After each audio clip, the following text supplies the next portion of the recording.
do you deal with a no in sales? There are three things you can do after you get a no that will help you get to yes way more often.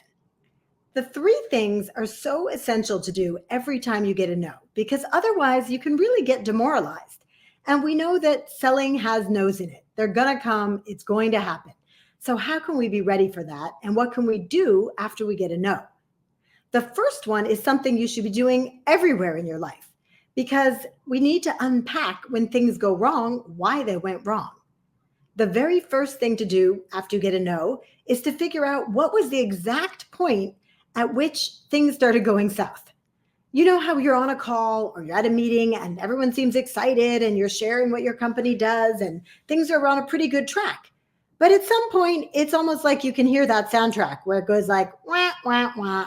And suddenly you're in that place where it's like, okay, thanks for coming in, or I really appreciate your time. That's my least favorite one. Thank you so much for taking the time to speak to me. When they're thanking you for speaking to them, that usually means it's not going to turn into a client.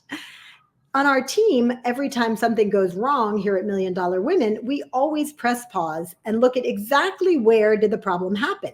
If it was a tech problem, we dig back into the entire chain of events. Is it that the Zap was broken from our database to our website? Is it that someone skipped a step of having another team member look at the email before it went out and then maybe it had a typo in it?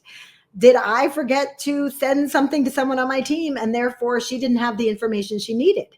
We do this every time something goes wrong, and it really helps us to pinpoint exactly where did the problem happen so it'll never happen again. So that's first thing to do after the no. Where exactly did it go wrong in that call or meeting? And if you're not sure, that's a surefire sign that you need some sales training, because one of the first things we do in sales training is help you figure out what are the exact steps you take in every single sales call or meeting. And then you'll know, hey, I was pretty good at those first two, but that third one, that's where I fell down. And then you can get the extra help with that. The second thing to do after a no is to go back and look at your wins, WINS, wins, which is to be tracking all the amazing things that happen in your business. I'm talking about emails you get from clients saying thank you, post on social media, I love that workshop so much. Obviously, big results from past clients where they made more money or had a big transformation.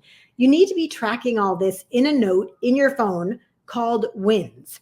And that's so that when you get off one of these demoralizing calls, you can just take a look at the wins and look at all the people you've helped and get right back to a good place.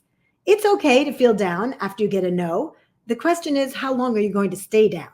And the best salespeople are able to get right back up after looking at wins or getting back into talking to someone who's excited to take that call. The third thing to do after you get a no is review your script.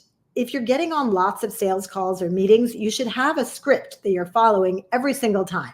Do not be winging it. Winging it is a surefire way to lose half the deals. When entrepreneurs want to up their close rate, one of the first things they do is create a script, not only so they can be consistent, but then members of your team could also do the first call or maybe even start taking the calls, and you don't have to be the bottleneck in your business. So review your script and figure out where you could add in something that would anticipate the place where it went wrong so it doesn't happen next time. I always like to say, whenever you get a no, if you properly unpack it and change your script, you could be guaranteeing your next 100 yeses. So that's a really positive reframe, that every time you get a no, it's kind of a gift because it forces you to stop and slow down and say, okay, if I'm not getting the yes, why not? And what do I need to change about my sales skills, my sales script, how I'm showing up on these calls? One of my favorite things I like to tell my coaching clients is just because you don't know the answer doesn't mean no one knows the answer. So don't get demoralized if you're like, I don't even know why it's going wrong, Julia, or I have a script, but it doesn't seem to be working anymore. The landscape changes, our industries change, the economy goes up and down. Things that worked before may not work now. So if you don't know the answer, that's okay. Just make sure to start getting on calls with coaches and mentors and peers who do have more sales experience than you do, and maybe can help you figure out what's going wrong and how to fix it. Don't forget that sales is an art and a science. So you might be really good at the art part, which is like connecting with people and having high energy and passion. I know for me, in my first business, I thought passion and enthusiasm and diligence was enough to close all the deals. But once I got sales training, I realized there were just a lot of things that I didn't know I didn't know. So if that's you, set up a call with us. We do have a sales training program starting soon on October 17th. We only run these a few times a year. It's a 1-month sprint where you'll be in a class with other women and me as your coach, doing role play, learning how to make a script, and getting access to our online portal with so many amazing videos to help you nail every single sales call or meeting. That's actually lifetime access, so you can keep referring back to it. And if you're not ready for a sales program, then just keep popping in here once a week and get one tip that I'll share each week so you can close more deals and scale up faster. Great having you with me today. And in the meantime, before I see you again, stay brave and go big.